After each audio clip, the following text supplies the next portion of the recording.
विषयः पाणिनीयव्याकरणे इडागमः।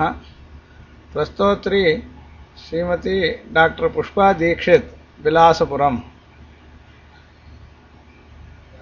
अत्र प्रतिपाद्यविषयाः एवं सन्ति। प्रथमतः अष्टाध्याय्याः इडागमप्रकरणस्य उपोद्घातः प्रस्तूयते।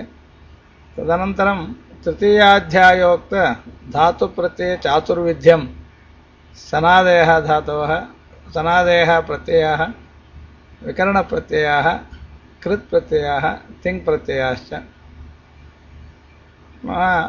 सेट् अनिट् प्रत्ययानां विवेकः, अनन्तरं सेट् अनिट् धातूनां विवेकः, ततः परं विभिन्नप्रत्ययानाम् इडागमविशेषाः प्रतिपाद्यन्ते।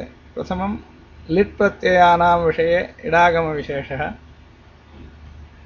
अनन्तरं क्वसु प्रत्ययस्य इडागमविशेषः, अनन्तरं स्यप् प्रत्ययस्य इडागमे विशेषः, तदनु क्षे से सेन् सिप् सिच् सन् प्रत्ययानाम् इडागमविशेषाः, अनन्तरं सीयुट् तास् प्रत्ययोः इडागमे विशेषः,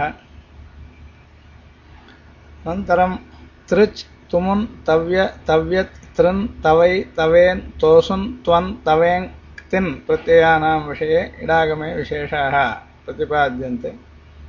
अनन्तरं त्वा प्रत्ययस्य इडागमविशेषः, अन्ते निष्ठा प्रत्ययस्य अर्थात् तवतु प्रत्ययोः इडागमविशेषः